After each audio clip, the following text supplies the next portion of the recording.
Hello बच्चों, देखते हैं क्वेश्चन के अंदर क्या गिवन है।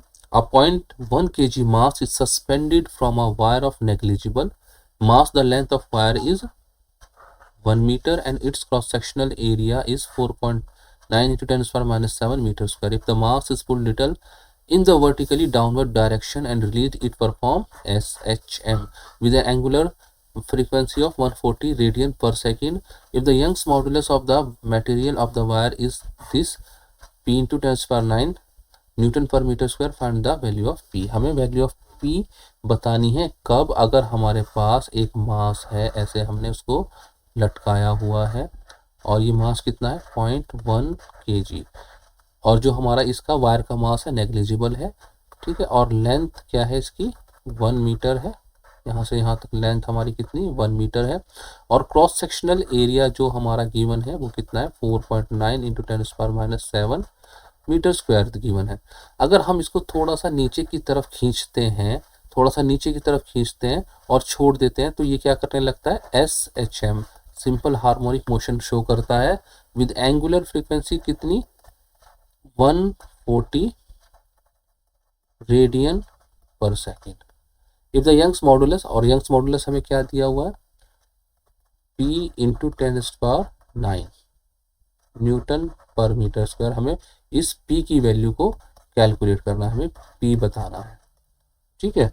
अब हमारे पास क्या है फोर्स कांस्टेंट ऑफ वायर जो होगा हमारा K क्या है, फोर्स कांस्टेंट है, इसकी वैल्यू हमें पता है क्या है, सिंपल फॉर्मूला का F अपॉन डेल्टा L, ठीक है, और डेल्टा L हमें पता है क्या होता है F upon A original length upon Y, force upon area, L upon capital है हमारा ओरिजिनल लेंथ है, Y यंग्स मॉडुलस है, ये हम रख देते हैं इसमें।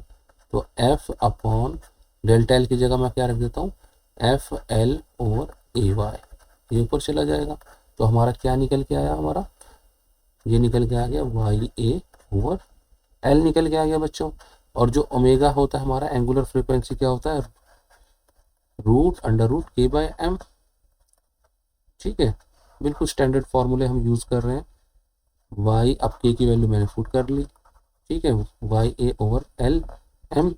अब ये सारी वैल्यूज़ मैं पुट करता हूँ, ठीक है, ये सारी वैल्यूज़ मैं पुट करता हूँ। ओमेगा हमें दिया हुआ है 140 रेडियन पर सेकेंड, ठीक है, √Y हमें कैलकुलेट करना है, ठीक है। एरिया कितना दिया हुआ है 4.9 इंटू 10⁻⁷, ठीक है बच्चों, और हमें L कितना दिया हुआ है L1 दिया हुआ है, और मास कितना दिया हुआ है 0.1 दिया हुआ है, ठीक है। तो यहाँ से मैं जो निकालूंगा, मैं इसको स्क्वायर कर देता हूँ, तो इधर आ जाएगा 140 into 140 is equal to Y into 4.9 Y into 10⁻⁷, नीचे 0.1।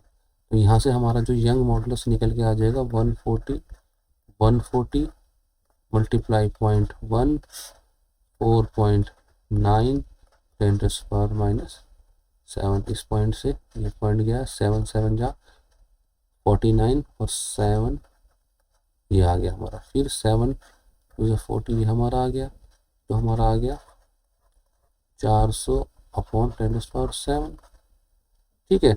तो मैं लिख सकता हूँ 4 इंटू 10⁻⁹, ठीक है, और हमारा हमें P निकालना था ना, यंग मॉडुलस क्या दिया हुआ था P इंटू 10⁻⁹, और ये किसके इक्वल है 4 इंटू 10⁻⁹, तो मेरा जो P आया 4 निकल के आ गया। ये हमारा क्या है फाइनल आंसर है। आई होप बच्चों आपको समझ में आ गया होगा, बहुत ही इजी क्वेश्चन है, ठीक है। 2 चैप्टर को ज्वाइन कर दिया गया SHM को, और इसको फॉर्मूले हमें याद होने चाहिए अगर हमें इनको जल्दी करना है, ठीक है, फॉर्मूले हमें याद रखने हैं।